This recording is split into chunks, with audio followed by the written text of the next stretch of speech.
유럽 서북부, 영국과 바다를 사이에 두고 있는 나라. 국토 면적이 겨우 베이징의 2배 반 정도인 이 나라의 이름은 바로 네덜란드. 800여 년 전 이곳에 인간의 흔적은 없었고 파도가 넘실대고 호수와 습지만 존재하는 땅이었다. 12세기 이후 14세기에 와서야 이 땅은 점차 사람이 살 수 있는 모습으로 변했다. 하지만 오늘날 네덜란드 국토의 3분의 1은 여전히 수평선 아래에 있다. 만약 이들이 효율적인 수리시설을 이용해서 바닷물을 막지 않았더라면 인구가 가장 밀집된 지역은 조수 간만의 차이로 매일 2번씩 바닷물에 잠겼을 것이다. 하지만 이곳이 바로 300년 전 17세기 당시에는 세계 경제의 중심이었고 세계에서 가장 풍요로운 곳이었다. 그때 인구는 겨우 150만 명. 그러나 네덜란드는 세력을 지구 곳곳으로 넓혀나갔다. 마르크스는 그 당시 네덜란드를 최고의 해상 강국이라고 표현했다. 기적과도 같은 네덜란드의 건국 스토리는 어디에서부터 시작해야 할까?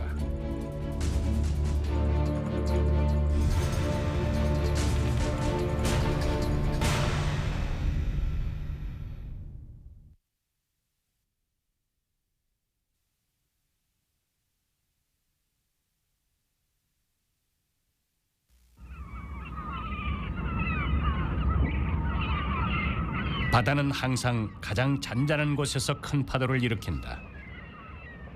역사는 마치 파도와 같이 사람들이 예상치 못한 곳에서 기적을 만들어낸다. 네덜란드의 신화 창조 스토리는 은백색의 청어로부터 시작된다. 해류의 변화 때문에 매년 여름철 많은 수의 청어가 네덜란드 북부 연해에 나타난다. 네덜란드의 어부들은 매년 북해에서 1000만 킬로그램 이상의 청어를 포획했다. So important for the economy. They could have a living and you could earn a lot of money for the entire. 14세기 당시 네덜란드의 인구는 100만 명이 채 되지 못했다. 그중 어업에 종사한 인구는 약 20만 명. 작은 청어가 네덜란드 인구의 5분의 1의 생계를 책임진 셈이다. 그러나 조물주는 네덜란드인에게 청어를 독차지할 권리를 주지 않았다. 북쪽 해안의 다른 민족들도 청어잡이에 나서기 시작한 것이다. 어장 확보를 위해서 네덜란드와 스코틀랜드는 3차례에 걸쳐 전쟁을 치르기도 했다. 네덜란드가 이 치열한 경쟁에서 두각을 나타낼 수 있었던 비결은 과연 무엇이었을까? 1358년 네덜란드 북부의 한 작은 어촌에 사는 빌렘 벤켈소어라는 어부는 단칼에 생선 내장을 제거하는 방법을 고안해낸다.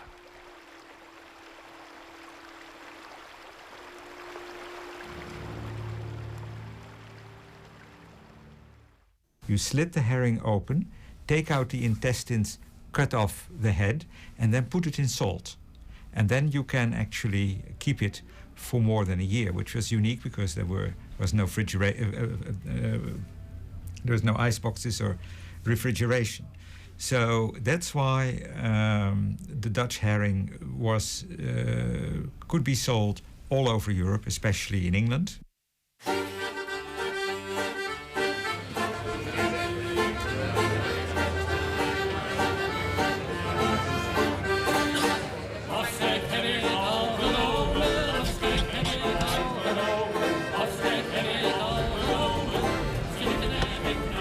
네덜란드는 어부가 만든 작은 나이프 하나 덕분에 전 세계인들이 넘보는 자연 자원인 청어를 독점할 수 있었다. 오늘날까지도 많은 네덜란드인들은 몇 세기에 걸쳐 전해 내려오는 옛날 방식으로 청어를 먹는다고 한다. 내장을 제거한 후 소금에 절인 청어의 꼬리를 손으로 들어 올린 다음 한 입에 먹는 것이다. From this fishing started also trade to northeastern Europe, to England, to the south of Europe, to Africa. So it is this fishing tradition which gave rise to a maritime tradition. 청어를 계기로 네덜란드의 무역이 시작됐다. 아직까지도 암스테르담의 오래된 건축물에서는 청어 문양을 발견할 수 있다. 비록 눈에 잘 띄지는 않지만 그 문양은 마치 사람들에게 암스테르담이 세계 최대의 항만 역사를 가지고 있고 그것은 바로 절인 청어로부터 시작되었다는 것을 상기시켜주는 듯하다. 화물의 유통과 거래가 생계 수단이 되자 불리했던 지리적 조건들이 유리한 장점으로 작용하기 시작했다.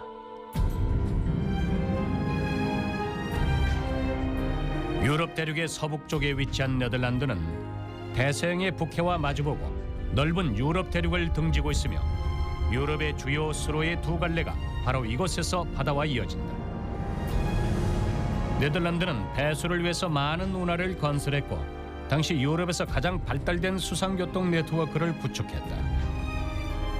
이러한 조건들은 네덜란드를 유럽의 무역 상품이 집결하는 장소로 만들어주었다. 15세기 말 신대륙의 발견은 유럽 지역에 전례 없던 상업의 번영을 가져다 주었다. 또한 이것은 네덜란드에게 상업 대제국으로 성장할 수 있는 역사적인 기회를 가져다 준다.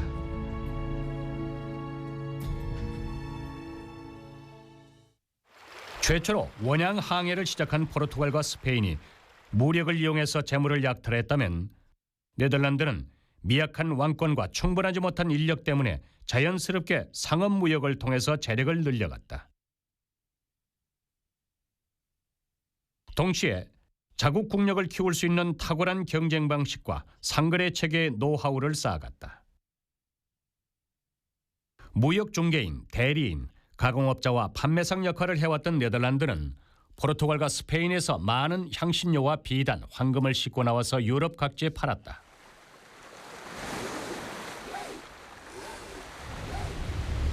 귀향할 때는 최초의 해상왕국 포르투갈과 스페인에 폴란드의 밀, 스위스의 철기, 핀란드의 목재 및 네덜란드가 생산한 해군 보급품을 싣고 가서 거래를 했다. 그러나 네덜란드 상인들은 높은 이윤을 가져다주는 무역 시장에서 영국의 도전을 피할 수 없다는 것을 깨닫는다.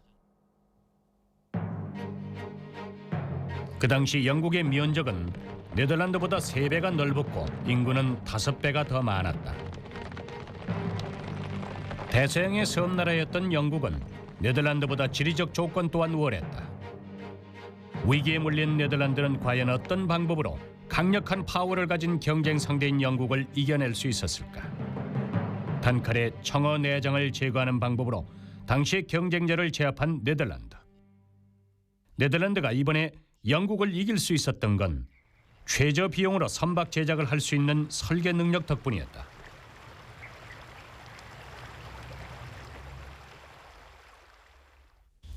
English merchantmen carried guns.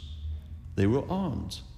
So one would use other kinds of woods, stronger woods, for their ships in England than the Dutch, who didn't arm their ships, or hardly armed their ships. So when we look at all these different elements and factors, it should be understandable why ships in the Netherlands were cheap, why transport of commodities by the Dutch was cheap, and subsequently why the Dutch developed themselves into the coachmen of Europe. 모든 유럽 상선의 갑판은 전통적으로 대포를 설치할 수 있게 돼 있었는데 이것은 해적의 습격에 대비하기 위해서였다. 하지만 네덜란드는 대포가 없는 단순한 화물 운송용 상선을 최초로 제작한다. 이 과감한 모험의 대가로 매번 항해는 목숨을 담보로 하는 도박과 다름없었지만 영국 선박 제작 비용의 절반밖에 되지 않는 낮은 제조 원가로 최저 운송비 실현이라는 장점을 얻을 수 있었다. 네덜란드는 여기서 만족하지 않고 더 높은 이윤을 남기기 위해서 특별한 선박 설계를 고안해낸다. And the float was designed in a specific way, which had a very big belly. So the shape of the ship was very round and big, and the deck, however, was very small, because they used those ships to sail to Scandinavia through the Sound of Scandinavia, and that's a place where they had to pay taxes. And the height of the tax was determined on the width of the deck. So the smaller the deck, the less they had to pay. So the Dutch designed a ship with a very narrow deck and a very big belly.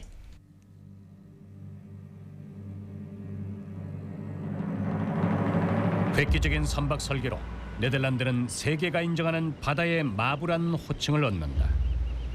그러나 치열한 경쟁 속에서 밀려나지 않고 그 자리를 지키기 위해서는 새로운 선박 설계만으로는 역부족이었다. 승부의 관건은 바로 선박을 지휘하는 선장에게 달려 있었다. 1596 to 1598. And one name was very important. That was the name of Willem Barents, who was a Dutch captain. And he led an expedition trying to find the northern passage to Asia, which led him past Nova Zembla, a big Russian island nowadays. But there he got stuck. He could not go further because of the ice. 노바야 젬냐 섬은 북극권 내에 위치한 섬이다. 바렌츠 선장과 네덜란드 선원 17명은 이곳에서 8개월간의 기나긴 겨울을 보냈다. 그들은 선박의 갑판을 떼내서 불을 지펴 영하 40도 이하의 추운 겨울을 견뎌냈고 사냥 아래서 목숨을 부지할 정도만 먹었으며 얼어 죽지 않을 정도의 옷을 구해 입었다. 열악한 환경 속에서 8명의 선원이 죽었다. 네덜란드 상인의 힘은 상상을 초월했다. 위탁받은 화물에는 생명을 지탱할 수 있는 옷과 약품이 있었다. 그러나 그들은 화물에 손을 대지 않았다. 겨울이 가고 드디어 봄이 왔다.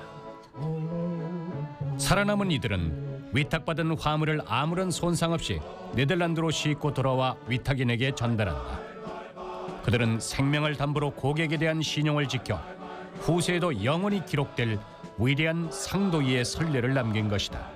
이런 상도이 덕분에 네덜란드 상인들은 더 좋은 기회를 얻을 수 있었다. 그것은 바로 세계 해상 무역 시장을 장악할 수 있는 기회였다. 암스테르담에 있는 네덜란드 해운 박물관에서는 매주 일요일에 특별한 행사가 열린다. 이 행사의 목적은 아이들에게 네덜란드의 역사를 체험할 수 있게 하려는 것이다. 단 한 명의 어린이가 참여하더라도 이 행사는 매주 계속된다. 각기 다른 직종의 자원봉사자가 교사 역할을 하는데 이들은 아이들이 400여 년 전 네덜란드 선원의 생활을 간접 체험할 수 있도록 상세하게 안내해준다.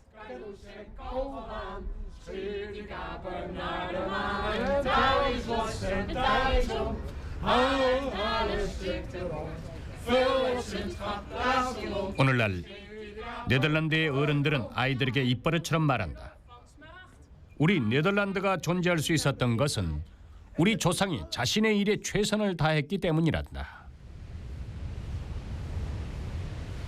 실제로 네덜란드의 조상은 최선을 다해서 그들의 사업을 경영했을 뿐만 아니라 500여 년 전, 즉 16세기 말 유럽의 해상 무역을 독점했다고 해도 과언이 아니다.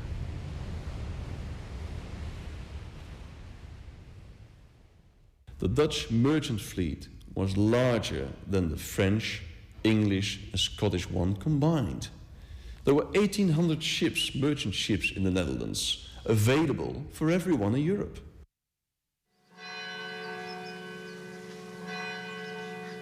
무역이 성장함에 따라 도시는 거래시장, 화물 저장 창고, 선박 유지 보수 공장의 역할을 하게 되고 네덜란드는 점차 성장해 갔다. 시간이 흐르면서 네덜란드인들은 무역 거래와 경제 문제보다 더 어려운 문제가 그들 앞에 놓여 있다는 것을 깨닫게 된다. 그것은 바로 앞으로 누가 또 어떻게 이 도시를 관리해 나갈 것인가 하는 문제였다. 유럽의 다른 지역과 마찬가지로 초기 네덜란드의 주인은 귀족이었다. 도시는 항상 귀족이 소유한 영토에 만들어졌기 때문이다. 귀족들은 소규모 군대를 지휘하고 있었는데 명목상으로는 도시를 보호하기 위한 것이라고 했지만 실제로는 무력을 동원해서 세금을 징수하기 위한 것이었다. this meant that within these cities, the rich people, the traders, were quite powerful and important because they could do all these negotiations, but they, at their turn, were dependent on the production of wealth. The growth of business in cities gave rise to a desire for economic freedom. 부유해진 시민들의 마지막 선택은 놀라웠다. 그들은 귀족들의 손에서 쇼핑을 하듯 도시의 자치권을 사들였다. 그 후 시민들은 자체적으로 법을 제정해 귀족들의 세금 징수를 불가능하게 만든다. 이들의 시민 자치제는 네덜란드에 강력한 성장 에너지를 불어넣었고 나중엔 거의 절반에 가까운 네덜란드인들이 도시로 옮겨왔다. For the cities, for each of the cities, to try and get as large a share as possible of that trade. So the cities were governed by the rich traders. They decided what was good for the city and what not. 15세기에 지어진 이 시청사 건물은 15분마다 과거에 중요했던 역사의 순간을 연출한다. 건물 위 시계 속 인형들은 귀족들이 도시의 관리 권한을 시민에게 전달하는 모습을 재현한다. 네덜란드 역사에 있어서 중대한 순간들이 이 시계를 통해서 재현되고 있는 것이다.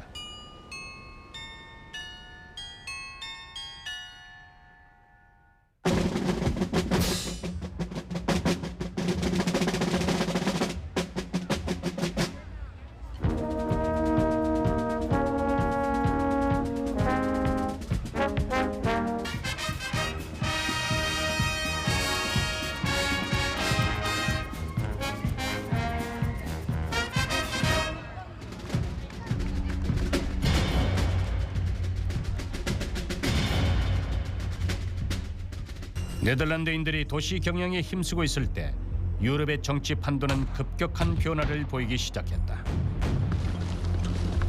뛰어난 재능과 원대한 야망을 가진 일부 군주들은 몽골 대군의 서방 정벌을 통해서 유입된 화약을 이용해 병사들이 호위하고 있던 귀족의 성곽을 파괴했고 포르투갈, 스페인, 영국, 프랑스와 같은 군주제의 중앙 집권 국가를 건립한다. 이 국가들은 분할된 귀족의 영토와 독립된 상업 도시와는 비교도 할 수 없는 우월한 조건을 갖추었고 또한 필요할 때에는 국민들을 효율적으로 동원하는 방법도 알았다. 포르투갈과 스페인은 이런 우세한 점들 덕분에 세계 대국의 대열에서 앞장설 수 있게 됐다. 하지만 네덜란드인들은 이러한 변화에 한치의 동요도 없었다. 그들은 각각 독립된 도시 생활에 만족했고 독립된 도시들의 최대 관심사는 최대한 높은 경제적 이윤을 얻는 것뿐이었다. If you have a national government with a king, like in England or in France or in Spain, usually other considerations come into play. For instance, the king wants to be the most important nation in Europe, expand its territory. That costs money. 하지만 1543년 네덜란드인들도 도시가 아닌 네덜란드라는 한 국가로서 직면한 문제를 받아들여야 했다. 그해 스페인 국왕은 정치연합이라는 방식을 통해 네덜란드의 통치 권한을 얻을 수 있었는데 그 후 발생한 일은 매우 흥미롭다. 스페인 국왕이 네덜란드와 스페인이 불가분의 관계라고 선포했을 때 네덜란드인들도 이에 동의한 것이다. 또한 스페인 국왕이 네덜란드 행정구역을 재편하려 했을 때도 네덜란드인들은 겸허하게 받아들였고 스페인 국왕이 신임 총독을 파견했을 때도 그들은 아무런 이의 제기가 없었다. 하지만 스페인 국왕 필립 2세가 네덜란드인들의 돈에 손을 대려하자 그들은 격렬하게 반항했다. Philips actually needed a lot of money because he was in a permanent war with France and he needed to finance that. And he wanted to have a permanent supply of money. And this is something the Dutch parties refused to endorse.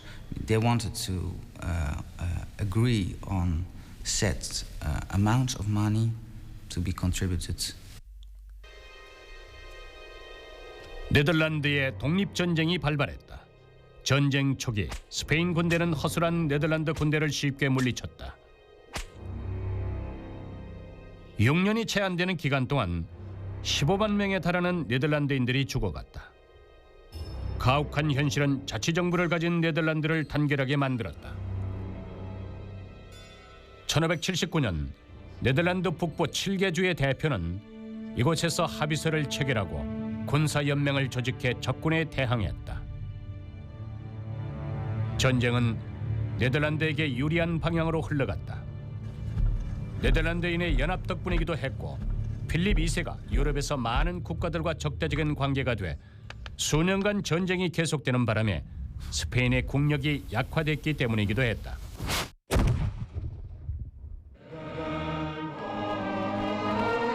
(1581년 7월 26일) 네덜란드의 각 주 대표는 수도 헤이그에서 네덜란드에 대한 스페인 국왕의 통치권 박탈을 선포한다.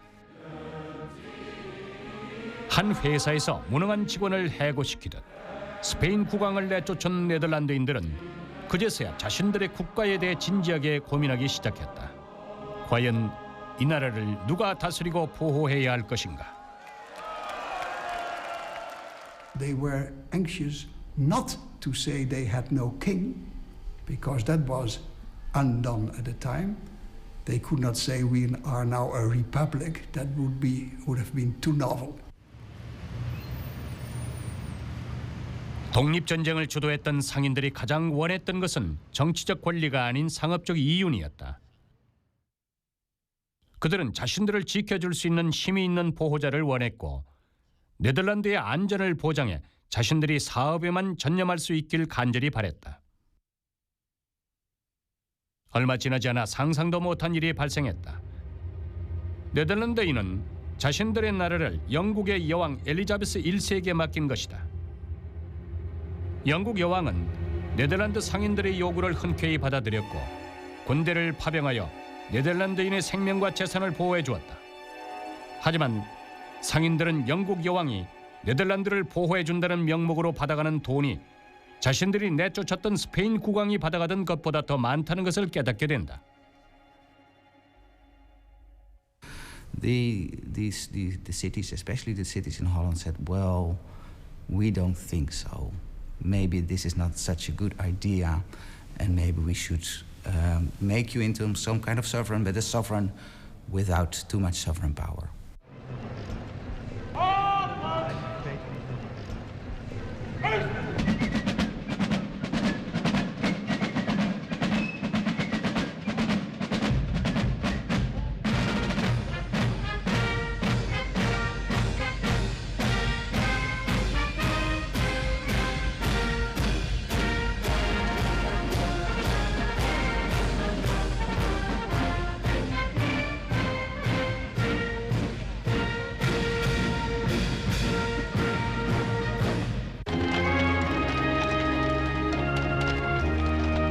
(1581년) 오렌지공 빌렘 왕의 지휘하에 7개의 자치주의 연합이 시작됐고 네덜란드 연방공화국이 탄생했다.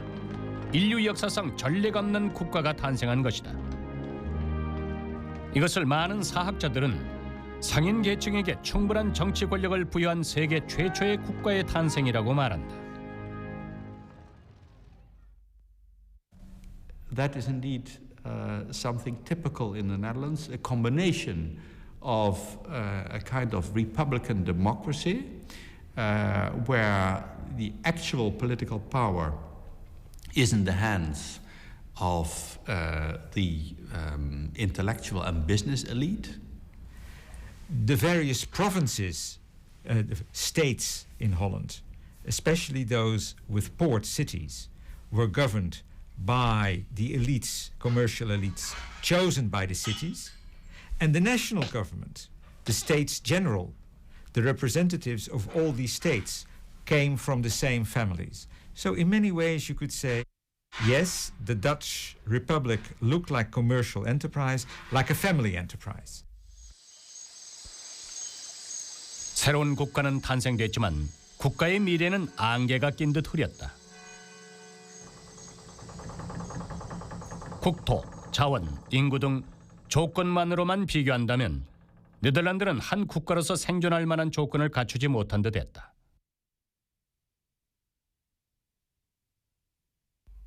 A very loose cooperation between more or less independent states. They could only decide with respect to war, taxation, etc. unanimously. And if they could not be unanimous, then there was no decision. So was very loose.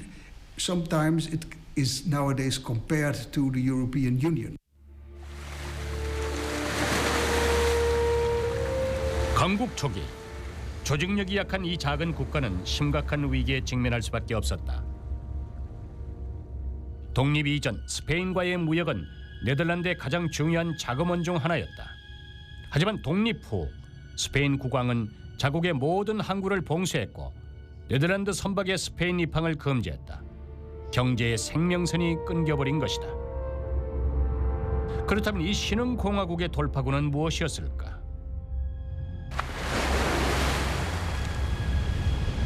네덜란드는 상거래에 대한 예리한 직감을 통해서 자신들만의 장점을 재빨리 찾아냈다. 만약 상인들이 가진 재물에 대한 열정을 일종의 권력으로 본다면 네덜란드는 왕권보다 더 강력한 권력을 가진 셈이었다. 이러한 장점을 토대로 네덜란드인은 스스로 영리한 중간 상인에서 원양 항해를 하는 투사로 역할을 바꾸기로 결심한다. 그리고 자신들의 힘만으로 아시아와 아메리카 대륙 항로를 개척한다. 그렇다면 먼 바다의 항해에 필요한 막대한 자금은 어디에서 나온 것일까? 1602년 공화국 대의정의 주도하에 네덜란드는 동인도 회사를 설립했다. 이전에 그들이 전례 없는 국가를 만들었던 것과 같은 맥락이었다. 이번에도 그들은 또 전례 없는 경제 조직을 만들어낸 것이다. Yes, you can say that. It was the first joint stock company. To get capital, it issued stocks. Not in the modern sense of the word, but when one could go to the office of the VOC and write down in a book, the fact that you lend money to the company, and the company promised dividends for that stock. So that's the way how the VOC raised money.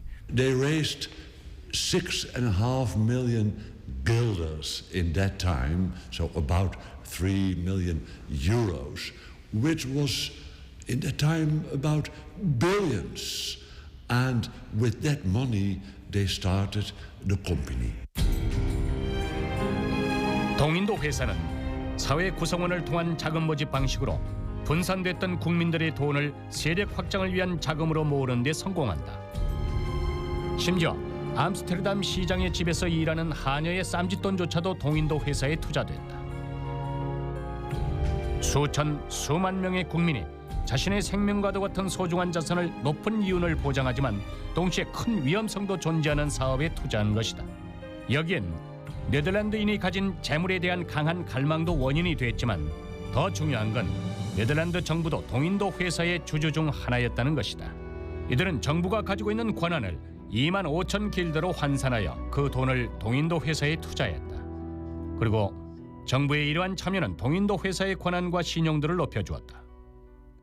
Negotiate treaties, to wage war, to be a kind of sovereign power in Asia or in the entire region from the Cape southern Cape of Africa towards Japan. In that entire region, the VOC was allowed to act in a way as a state. 모든 것이 준비된 후 동인도 회사의 선박은 출항했다. 스페인 국왕은 이들을 보고 분수도 모르고 설치는 도전자라며 무시했다. 그러나 동인도 회사는 설립 이후 5년이라는 짧은 기간 동안 매년 해외로 50척의 선박을 파견했다. 이 규모는 스페인과 포르투갈의 선박 수를 합친 것보다 많은 것이었다. They did not pay any interest for the first 10 years because the directors liked to invest in ships, in buildings, and also building up the trade empire in Asia itself. And only then, after more than 10 years, they paid the first interest.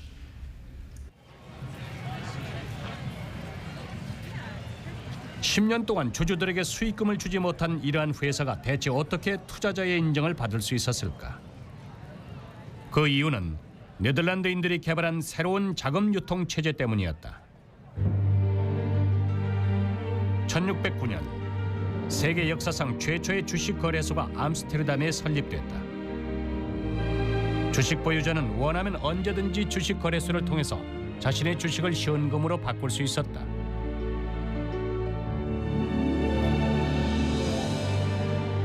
400여 년 전 암스테르담의 주식 거래소에는 이미 1000명 이상의 펀드 매니저가 활동하고 있었다.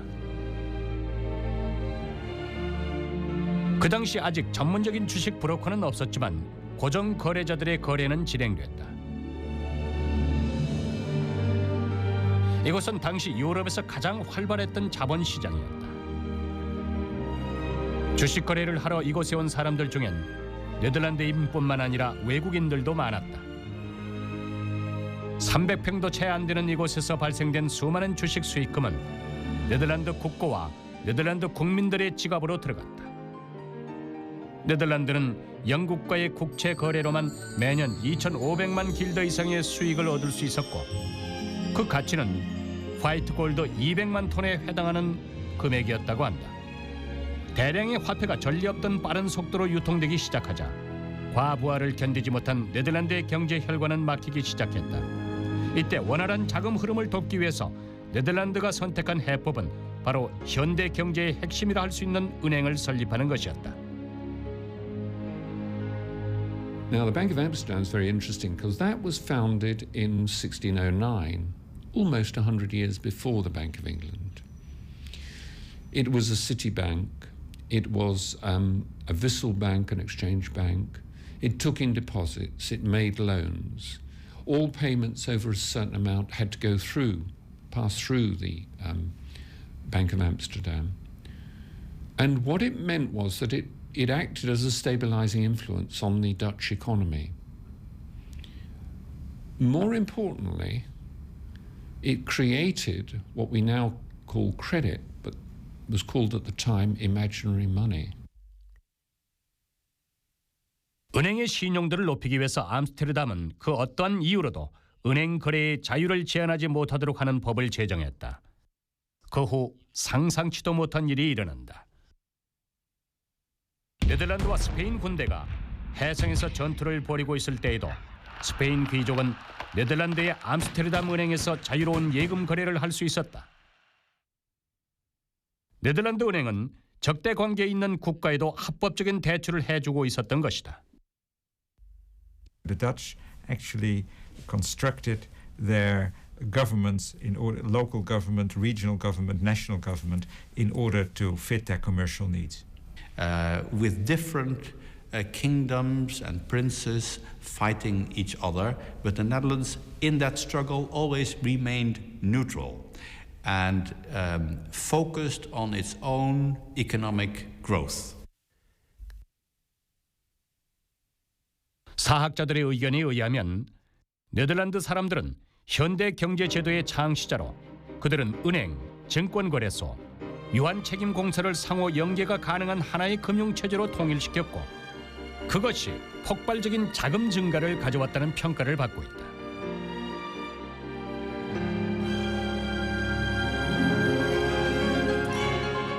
(17세기) 중엽 네덜란드 연방공화국의 국제상거래 패권은 이미 확고해졌다. 그 당시 네덜란드 동인도 회사는 이미 15,000개에 달하는 지사를 설립했고 무역거래 총액이 전 세계 총액의 절반을 차지했다. 네덜란드의 3새끼를 꽂은 만여 척의 상선이 세계 5대 양을 순항했다. 동아시아에서 그들은 타이완을 점령했고 일본의 대외 무역을 독점했다. 동남아의 인도네시아를 식민지로 점령했고 그들이 건립한 첫 번째 식민지의 거점이었던 바타비아가 바로 오늘날 자카르타의 전신이다. 그들은 포르투갈의 소나기에서 신항로의 요새인 아프리카의 희망봉을 빼앗았다. 오세아니아에서는 네덜란드의 주 명칭으로 국가 이름을 대신하였는데 그것이 바로 뉴질랜드였다. 남아메리카에서는 브라질을 점령했고 동인도 회사는 북아메리카 대륙의 허드슨 강에 뉴 암스테르담을 세웠는데 오늘날 이 도시 이름이 바로 뉴욕이 됐다.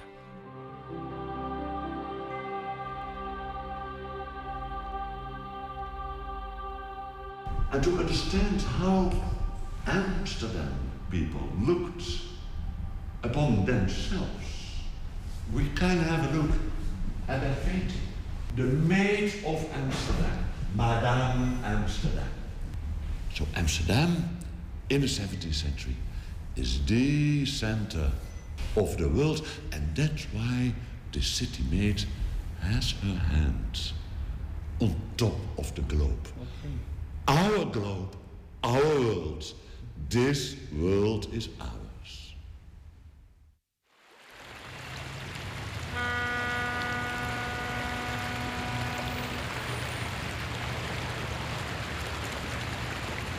마르크스는 1648년에 네덜란드가 이미 상업 번영의 정점을 이루었다고 평가했다. 1648년 암스테르담의 시민들은 새로운 시청사를 만들기로 결정한다. 최고의 건물이 건설되길 기대하며 시민들은 완공일을 제한하지 않았다. 실제로 그들은 총 8년의 시간 70톤 이상의 황금을 투자해서 웅장하고 위대한 건물을 완성한다. 그들은 역사를 창조하는 네덜란드인들이었기에 영원함을 꿈꾸는 야심을 품을 수 있었다. 1656년 새로운 청사가 드디어 완공됐고 시민들은 7일 밤낮을 자축했다. 네덜란드의 셰익스피어라고 일컬어지는 위대한 시인 펀델은 신축된 건물을 위해서 찬가의 가사를 작사했다. 그 가사는 이러하다. 우리의 암스테르담인들은 돛을 힘차게 휘날리며 멀리 항해를 떠났다.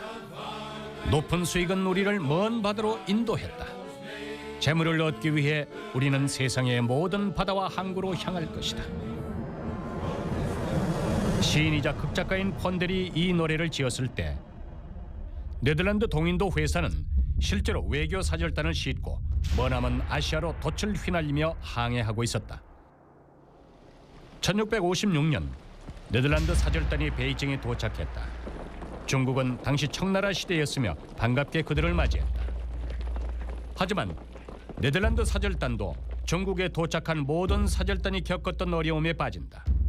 중국 황제를 만나려면 필히 3번 절하면서 머리를 땅에 조아리는 삼배국어의 예를 갖춰야만 하기 때문이었다. 사실 18세기 말까지 거의 모든 유럽의 외교관들은 이 가혹한 중국 조정의 규칙을 받아들이지 않았다. 하지만 네덜란드 사절단은 아무런 망설임 없이 받아들였다. 순치 황제는 아주 기쁜 마음으로 네덜란드 사절단을 접견했고 세계에서 가장 부유한 나라에서 온 사절단에게 많은 선물을 하사했다. 숙소로 돌아온 사절단 중 한 명인 요훈 허프는 중국 황제에게 무릎을 꿇은 이유를 이렇게 기록했다. 우리는 단지 자존심을 지키기 위해 더 큰 이익을 잃고 싶지 않았다. 네덜란드인에게 있어 더 큰 이익이란 무엇이었을까? 그것은 바로 통상무역 그리고 돈을 벌어들이는 것이었다. 세계를 통치하는 상업무역공화국이었던 네덜란드는 17세기 무역을 통해 거대한 재력을 쌓았지만 그 재물은 왕과 귀족의 호화스러운 궁전을 꾸미는 데 낭비되지 않았고 중산층 상인들의 안락한 주택을 짓는 데 쓰였다.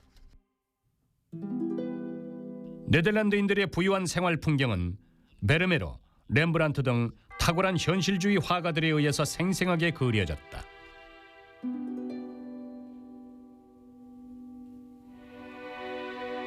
a lot of artists in Amsterdam. We know from foreigners who come to the Netherlands and who see the amount of paintings we make in the Netherlands in the 17th century, and they call it extraordinary. We know that there have been between 8 to 15 million paintings made in Amsterdam in the middle of the 17th century. Everybody loved paintings. Every class wanted to have a painting at home. You could buy them at markets.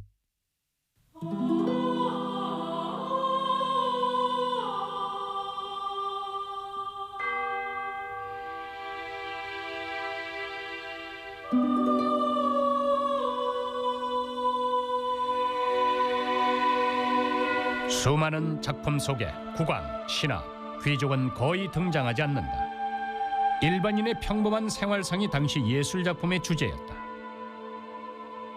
소외당하기 쉬운 대중들, 그들의 기쁨과 슬픔, 마음속 깊은 곳의 감정뿐 아니라 숨겨진 욕망도 모두 그림으로 묘사되어 있다.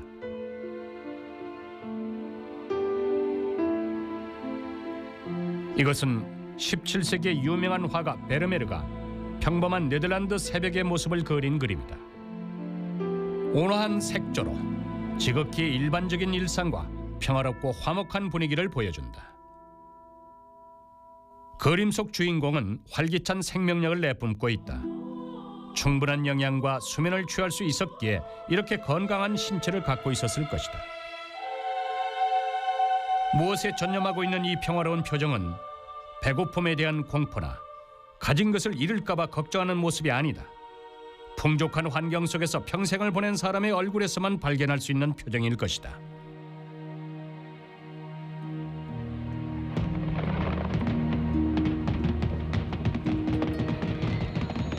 네덜란드라는 상업 제국이 창조한 상거래의 법칙은 여전히 전 세계에 영향을 주고 있다. 1688년 9월 한 척의 거대한 선박이 암스테르담 항구에서 닻을 올리고 항해를 시작한다. 이 배에는 네덜란드의 최고 집행관 빌렘 3세와 많은 수의 네덜란드 병사가 타고 있었다. 빌렘 3세의 이번 항해는 영국 의회에서 요청한 것으로 영국 국민의 종교의 자유와 재산을 보호하는 임무가 맡겨졌다. 역사는 무언가를 예견했던 것일까? 17세기 말 네덜란드의 성장 속도는 주춤했고 세계를 장악하는 힘을 점점 잃어가고 있었다. 빌렘 3세가 네덜란드를 떠나 영국을 보호하기 위해서 시작된 항해, 이것은 세계의 중심 무대에 대대적인 지각 변동을 일으킬 의미심장한 사건이었다.